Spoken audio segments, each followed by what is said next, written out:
জাতীয় সংসদ নির্বাচনের প্রচারণার প্রথম দিনে বিভিন্ন দলের প্রার্থীরা প্রচারণা চালিয়েছেন।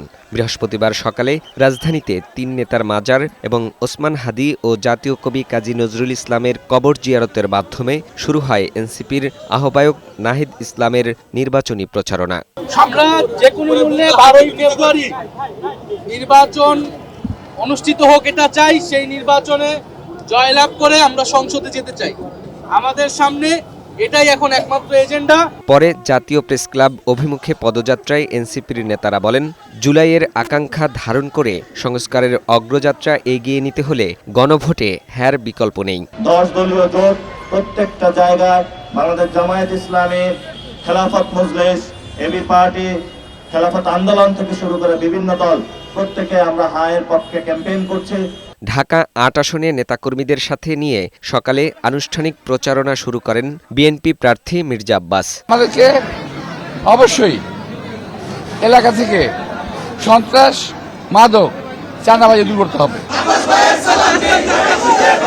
সারাদিনের প্রচারণায় পথসভা, মিছিল ও গণসংযোগ করেন বিভিন্ন স্থানে। এ সময় নির্বাচনে জয়ের জন্য অপবাদ ও দোষারোপের আশ্রয় না নেয়ার আহ্বান জানান মির্জা আব্বাস। একজনের বিরুদ্ধে অপপ্রচার চালাবেন না দয়া করে। আপনার যদি কিছু বলার থাকে পাবলিকলি কথা বলেন, কোনো অসুবিধা নাই। ভোট দরকার, ভোট চান, আপত্তি কিছু নাই, কিন্তু একটা বিশেষ ব্যক্তি এবং দলের বিরুদ্ধে মিথ্যাচার করবেন না।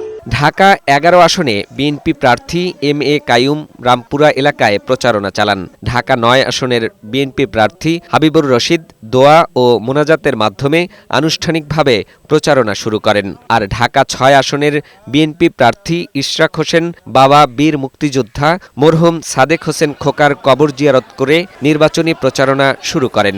আমরা 31 দফার মাধ্যমে এই বাংলাদেশকে বদলে দেব।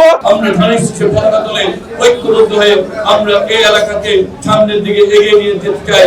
আমরা বিশ্বাস করি ধানের শীষের পক্ষে মানুষের একটা জোয়ার এসেছে। ঢাকা 17 আসনে বিএনপির প্রার্থী ও দলের চেয়ারম্যান তারেক রহমানের পক্ষে নির্বাচনী প্রচারণা আনুষ্ঠানিকভাবে শুরু হয় রাজধানীর ওয়ারলেস গেট থেকে। নেতৃত্বে ছিলেন ঢাকা 17 আসনের প্রার্থীর নির্বাচনী প্রচারণা কমিটির প্রধান সমন্বয়ক আব্দুস সালাম। ভালো নির্বাচন হবে এবং ইনশাআল্লাহ বিপুল ভোটে বিএনপি ক্ষমতায় যাবে।